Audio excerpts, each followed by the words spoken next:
जय मसीह। आज सारे संसार के प्रभु के लोग प्रभु के जन्म को याद करके प्रभु के जन्मदिन को मना रहे हैं और प्रभु के लोगों ने पूरी तैयारी की है।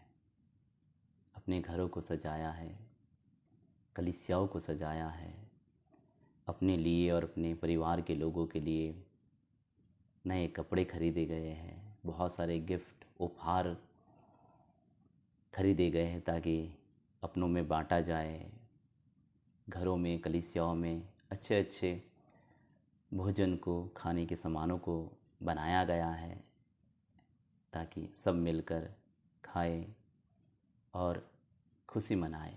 क्योंकि लगभग आज से 2000 साल पहले हमारा प्रभु स्वर्ग को छोड़कर हमारे लिए इस संसार में आए थे और मरियम की कोख में से उन्होंने जन्म लिया था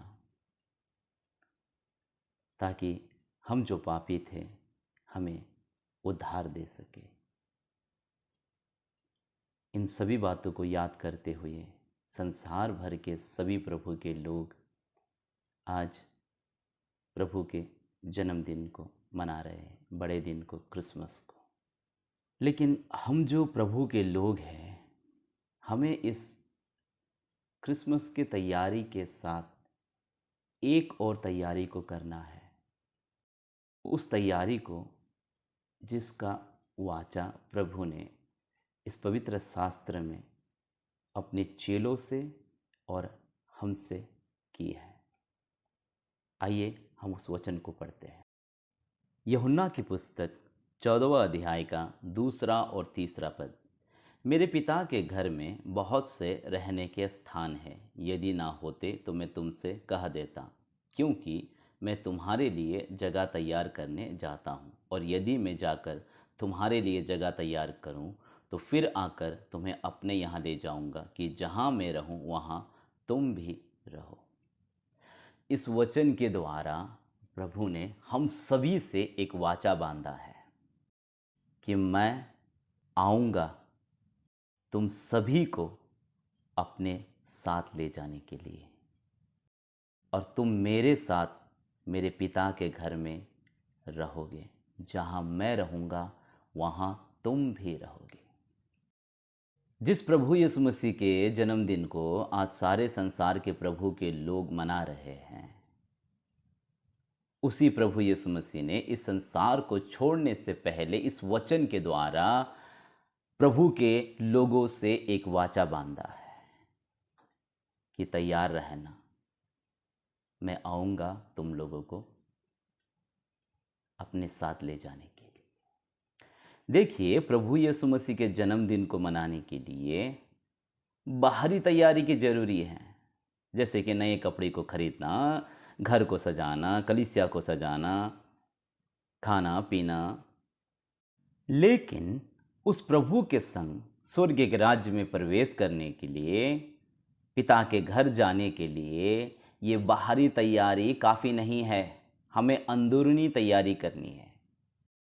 हमें अंदर से तैयार होना है, हमारे मन को तैयार होना है, हमारे सोच को, हमारे विचार को तैयार होना है। उन सारे पापों को छोड़ना है जिसे आज हम छोड़ना नहीं चाहते। देखिए, सारा साल अपने मर्जी से जीकर फिर भी हम क्रिसमस को मना सकते हैं, चाहे हम प्रभु के दास हो, सेवक हो या विश्वासी हो। साल भर अपने जीवन को अपने मर्जी से जीकर सारे पापों को करने के बाद भी हम क्रिसमस को मना सकते हैं, क्योंकि क्रिसमस को मनाने के लिए भीतरी तैयारी की जरूरी नहीं है ना, बाहरी तैयारी काफ़ी है। लेकिन जिस प्रभु यीशु मसीह के जन्मदिन को हम मना रहे हैं, वो प्रभु यीशु मसीह दोबारा आ रहे हैं हमें ले जाने के लिए, और उस प्रभु यीशु मसीह के संग जाने के लिए बाहरी तैयारी काफ़ी नहीं है, दिखावा का एक जीवन काफ़ी नहीं है। हमें भीतर से तैयार होना है, हमें एक पवित्र जीवन जीना है, एक धर्मी इंसान बनना है। इस बात को हमें याद रखना है, इस बात को हमें याद रखना है। ये क्रिसमस आपके जीवन को बदलने वाला एक क्रिसमस हो। प्रभु की उस वाचा को याद रखिएगा कि मैं आ रहा हूँ तुम्हें लेने के लिए, ताकि जहाँ मैं रहूँ वहाँ तुम भी रहो। और इस बात को भी याद रखिएगा, जो प्रभु यीशु मसीह आज से 2000 साल पहले पापियों को बचाने के लिए आया था, वो प्रभु इस बार धर्मियों को ले जाने के लिए आएगा। जय मसीह।